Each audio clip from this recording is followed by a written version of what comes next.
nous voilà rendus à la 6e étape et dans cette 6e étape, eh bien, on va se poser une question très simple. Enfin, quand je dis on, c'est plutôt vous parce que c'est vous qui allez faire le boulot. Vous devez donc vous demander si vous êtes vraiment en capacité à pouvoir apporter des solutions concrètes, précises aux problèmes des gens qui composent votre niche de marché. Et là, cette question, elle est fondamentale parce que c'est la clé du succès de votre business. Avez-vous vraiment un produit ou un service qui va permettre aux personnes qui composent votre niche de marché de résoudre leurs problèmes? Ils ont des problèmes, ces problèmes leur pourrissent la vie. Est-ce que vous êtes en mesure de pouvoir leur redonner du bonheur, tout simplement en leur proposant un produit ou un service qui va détruire leurs problèmes, qui va leur apporter des solutions? Êtes-vous en capacité d'aider les gens à obtenir tout simplement ce qu'ils veulent? Donnez à vos prospects ce qu'ils veulent et fournissez-leur ce dont ils ont besoin. Demandez-vous si vous êtes en capacité à pouvoir fournir un produit, un service, une information ou des informations tout de suite là, maintenant, à vos prospects. Est-ce que vous pouvez les soulager tout de suite de leurs problèmes? Est-ce que vous pouvez là, immédiatement, à travers vos solutions, résoudre tous les problèmes qui leur pourrissent la vie depuis trop longtemps? Est-ce que vous êtes en capacité de pouvoir les rendre heureux? Est-ce que vous pouvez leur offrir la possibilité de reconquérir leur bonheur en les débarrassant de la totalité de leurs problèmes? N'oubliez jamais que ce que veulent les personnes qui appartiennent à votre niche de marché, eh bien ce qu'elles veulent, c'est avoir une réponse concrète, précise à un problème spécifique. Et si vous êtes capable de leur fournir ça, eh bien à défaut d'être le maître du monde, vous serez le maître de votre niche de marché. Alors maintenant, est-ce que vous êtes capable d'apporter une réponse précise par oui ou par non quant à cette question que nous avons vue ensemble, à savoir est-ce que vous êtes en capacité de trouver une solution aux problèmes des gens qui appartiennent à la niche de marché que vous convoitez? Si la réponse est oui, alors là, c'est pareil, vous avez franchi encore une étape, vous êtes très bien parti. Et nous allons donc passer maintenant à la 7e et dernière étape. Et pour cette 7e étape, eh bien, nous allons nous demander si nous avons une des 5 cartes maîtresses qui permettent d'assurer la réussite de votre business. Première carte maîtresse, est-ce que vous avez envie d'offrir votre expérience? Est-ce que vous avez envie de placer votre expérience au service des autres? Alors déjà, est-ce que vous avez une expérience ou pas dans la niche qui vous intéresse? Et puis surtout, est-ce que vous avez envie de partager cette expérience avec les personnes qui constituent votre niche de marché? On vous demande pas d'être un expert dans la niche sur laquelle vous voulez vous positionner. D'ailleurs, parmi toutes les personnes qui veulent monter un business sur le web, il y a un vrai problème avec ça. Et ça les freine d'ailleurs souvent parce qu'elles se demandent en quoi elles sont légitimes. Moi, je veux me lancer sur telle ou telle niche, mais en quoi je suis légitime pour faire une formation? En quoi je suis légitime pour faire du coaching, etc., etc. Déjà, dites-vous bien que toutes les connaissances que vous avez accumulées, que ce soit à travers votre expérience par rapport à la niche que vous convoitez, ou à travers le travail de recherche que vous avez pu faire, rien que cela, toutes ces connaissances accumulées font que vous en connaissez très largement, beaucoup plus que la plupart des gens qui ont des problèmes à résoudre dans la niche qui vous intéresse. Et ce qui est important, c'est les solutions que vous allez apporter à toutes ces personnes. Et vous allez leur apporter beaucoup de bonnes choses parce que vous allez leur permettre de résoudre les difficultés, de résoudre les problèmes qu'elles n'ont pas réussi à surmonter au cours de ces différentes années. Là, vous leur fournissez une solution clé en main, avec pédagogie, avec méthode, et c'est ce qu'elles attendent, tout simplement. Elles attendent pas de vous que vous soyez un expert. Elles s'en moquent de ça. Et d'ailleurs, les experts sont tellement compétents qu'aujourd'hui, quand on les regarde, on s'en méfie. Parce que poser le problème d'une situation complexe, c'est très bien, mais ce qui est surtout très très important, c'est d'être en capacité d'apporter Des solutions et des solutions qui marchent. Des solutions qui marchent. Et c'est ça que veulent vos clients, vos futurs clients. Des solutions opérationnelles. Et c'est ça que vous allez leur apporter. Alors débarrassez-vous du complexe de l'expert. Posez-vous les bonnes questions, mais pas les questions inutiles, à savoir, est-ce que je suis légitime ou pas? Très franchement, on s'en moque. Vous avez des solutions, travaillez-les, peaufinez-les, travaillez sur la méthode, travaillez sur la pédagogie et apportez du bonheur aux gens en leur donnant, en leur vendant des solutions. Alors j'ai dit donner parce que en fait, pour réussir à terme à vendre aux gens, aux personnes qui composent votre niche, il faut que ces personnes soient en relation de confiance avec vous. Donc vous allez devoir travailler sur cette notion de rapport de confiance. Et la meilleure manière de le faire, c'est de produire du contenu gratuit que vous mettez à disposition des personnes qui constituent votre niche de façon à pouvoir créer ce rapport de confiance basé sur l'échange et sur le partage.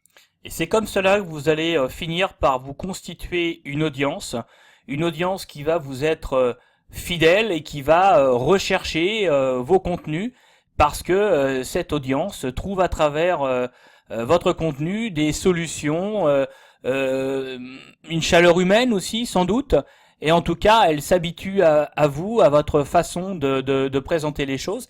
Et voilà, et c'est comme ça qu'on arrive petit à petit à développer un business. Alors, on vous demande pas d'être un expert, ça c'est ce que l'on vient de voir ensemble, mais en fait, placer son expérience au service des autres, eh bien ça suppose d'être capable de faire le point sur les différentes expériences que vous avez accumulées au cours de votre vie professionnelle comme personnelle.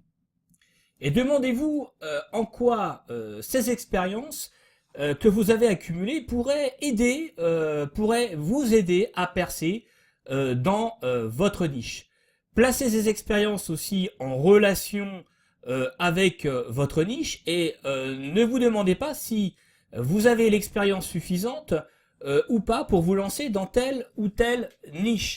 Demandez-vous ce que vous pouvez apporter à votre niche de marché à travers l'expérience que vous avez accumulée tout au long de votre vie professionnelle, mais aussi personnelle. Que vous soyez jeune ou moins jeune, franchement, on s'en moque, c'est pas ça qui est important. Raisonnez en termes d'expérience à offrir, à partager avec les autres. Placez vos savoirs et vos expériences à destination des autres. Les gens n'ont pas besoin d'experts, ils ont besoin de personnes auprès desquelles elles s'identifient, des personnes comme elles, mais qui ont des solutions à leur apporter. Donc soyez ce type de personne, ne cherchez pas à être expert, et de toute façon, dites-vous bien que vos clients potentiels se moquent totalement du fait que vous soyez expert ou non. Ils veulent vos solutions. Des solutions à des problèmes qui leur pourrissent la vie depuis trop longtemps.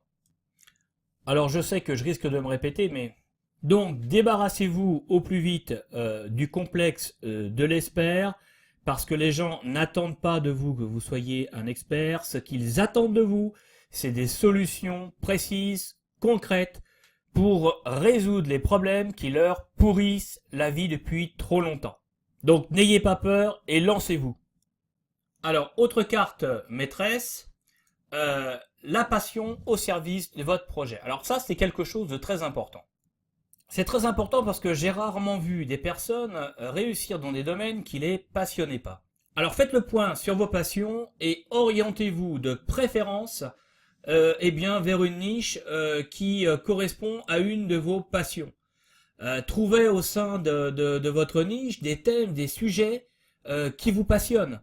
C'est un très bon, ça constitue tout ceci d'excellents angles d'attaque. Parce que tout cela vous donnera une énergie, une force de conviction que vous pourrez diffuser, que vous pourrez transmettre à vos prospects.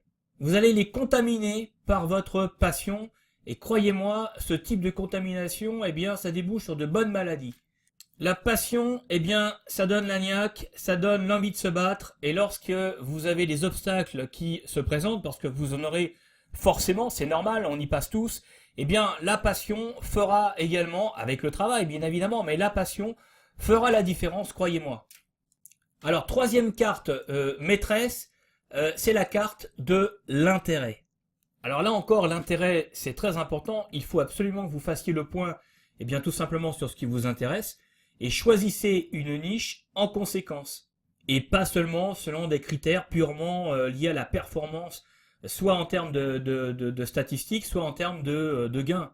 Faites en sorte de trouver un juste équilibre entre l'intérêt que vous avez pour la niche et les perspectives de rentabilité.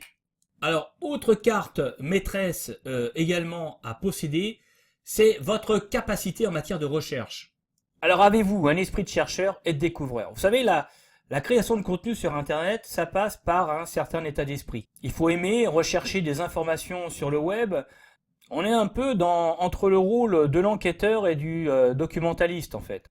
Donc il faut être capable de rechercher des infos, savoir où les trouver, il faut les collecter, il faut en faire une synthèse, il faut vérifier aussi les sources. Et puis il faut agréger toutes les informations qu'on collecte pour en créer de nouvelles. Alors là encore, rien de bien compliqué, hein. Enfin, je veux dire, là encore, c'est pas la peine d'être sorti de l'ENA ou de Polytechnique pour faire ça. Simplement, il faut de la méthode, il faut, bah voilà, ça s'apprend. Donc il faut du temps et il faut travailler là-dessus. Mais ce que vous devez savoir, c'est que tout ça demande du temps. Donc vous serez obligé de passer par cette étape-là. Donc, est-ce que vous avez une capacité de travail en la matière? Et puis surtout, est-ce que ça vous intéresse? Est-ce que ça vous passionne? Mais là encore, tout ce travail de recherche que vous ferez par rapport à votre niche, eh bien, va vous permettre de développer vos connaissances et vos compétences pour pouvoir justement aborder votre niche et vous positionner sur cette dernière. Alors, passons maintenant à la cinquième et dernière carte maîtresse, l'accès aux experts ou encore aux personnes qui font autorité dans votre niche.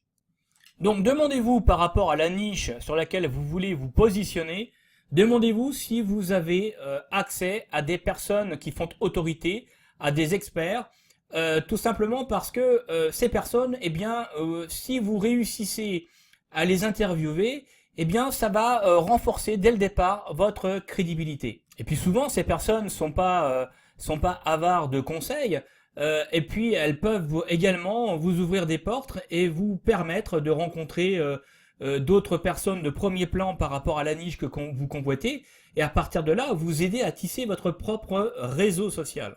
Si vous réussissez à contacter ou être en relation avec les experts de votre niche, eh bien, vous devenez vous-même une source de contact avec laquelle il faudra compter. Et tout ceci vous permettra également eh bien, de pouvoir percer peut-être avec plus de facilité dans votre niche, surtout quand on est totalement inconnu, c'est une très très bonne chose. Alors sachez que si vous n'avez pas accès directement à des personnes d'autorité ou à des experts, bon c'est pas une fin en soi et c'est pas dramatique, mais disons que si vous y avez accès, c'est quand même un plus qui n'est pas négligeable. Après, il est toujours possible de se débrouiller, de faire preuve d'imagination pour arriver à contacter et toucher ces personnes qui font autorité pour vous mettre en relation avec elles. Alors on arrive à la fin de cette septième étape, et si vous avez une des 5 cartes maîtresses que l'on vient de voir ensemble, eh bien vous êtes plutôt bien placé pour pouvoir percer et réussir au sein de la niche que vous convoitez. Alors ben là, je dirais qu'un seul mot à vous dire, foncez, allez-y. Alors, pour conclure cette série de vidéos, on a vu à travers l'ensemble de ces vidéos comment procéder pour trouver un marché de niche avec un maximum de chances de réussir. On a vu que s'il y avait effectivement des outils qui permettaient sur le web d'évaluer le potentiel en termes d'audience ou le potentiel économique d'une niche pour pouvoir décider de se placer sur cette dernière ou pas, on a vu que finalement ces outils et ces méthodes étaient insuffisantes. Elles font partie, je dirais, d'une démarche globale, mais elles ne se suffisent pas à elles-mêmes. On a vu qu'en cette étape, on pouvait se poser les bonnes questions pour pouvoir justement décider ou pas de se positionner sur une niche. On a commencé à travers l'étape 1 à se demander si la niche que l'on convoitait était en attente de solutions. Étape 2, on s'est demandé si le potentiel de la niche était suffisamment important en termes de volume pour envisager de se positionner sur cette dernière. Étape 3, on s'est demandé si les personnes qui composaient la niche étaient prêtes à payer pour obtenir une solution sur mesure. En étape 4, on s'est demandé si nous-mêmes, on était en mesure de toucher les prospects qui constituent la niche que l'on convoite. En étape 5, on s'est interrogé sur l'importance de la concurrence, c'est-à-dire existe-t-il des acteurs qui dominent le marché et si oui, dans quelles conditions? On s'est aussi interrogé par la même occasion sur l'absence de concurrents, parce que quand vous n'avez pas de concurrent sur une niche, eh bien on peut se demander, il faut se demander d'ailleurs pourquoi. Soit le marché n'existe pas encore et là vous arrivez trop tôt, soit le marché existe déjà mais personne ne veut se positionner dessus parce que c'est pas rentable. En étape 6, eh bien, on s'est demandé si on était vraiment en capacité à pouvoir aider les gens qui avaient des problèmes au sein de la niche. Est-ce qu'on était vraiment en capacité à pouvoir leur apporter des solutions concrètes? Et en étape 7, eh bien, on a fini par se demander si on avait les 5 cartes maîtresses pour tout simplement réussir un business dans la niche qui nous intéressait, ou au moins une des cartes maîtresses. Si vous avez un maximum de oui à toutes les étapes, à toutes les questions que l'on vient de se poser, eh bien c'est que vous êtes en présence d'une niche potentiellement rentable sur laquelle vous pouvez chercher à vous positionner. Et si vous avez un maximum de non, alors ça ne veut pas dire pour autant qu'il faut abandonner, mais disons que si vous avez un maximum de non, c'est que bon, déjà la niche, elle n'est pas forcément très facile à accéder. Et en tout cas, vous avez vraiment pas tous les atouts de votre côté pour pouvoir en faire une niche vraiment rentable assez rapidement. Donc, la décision vous appartient parce que je ne suis pas à votre place. Mais en tout cas, il va falloir reprendre les différents éléments et pourquoi pas refaire une évaluation. En tout cas, il va falloir revoir un certain nombre de choses pour que vous puissiez être en mesure de vous positionner avec un maximum de chances de réussite. En tout cas, ça veut dire qu'il y a quand même de sérieux problèmes et qu'il faut vraiment y aller avec beaucoup de prudence. Nous sommes à la fin de cette vidéo, alors laissez-moi vos commentaires et puis surtout abonnez-vous à la chaîne. À bientôt.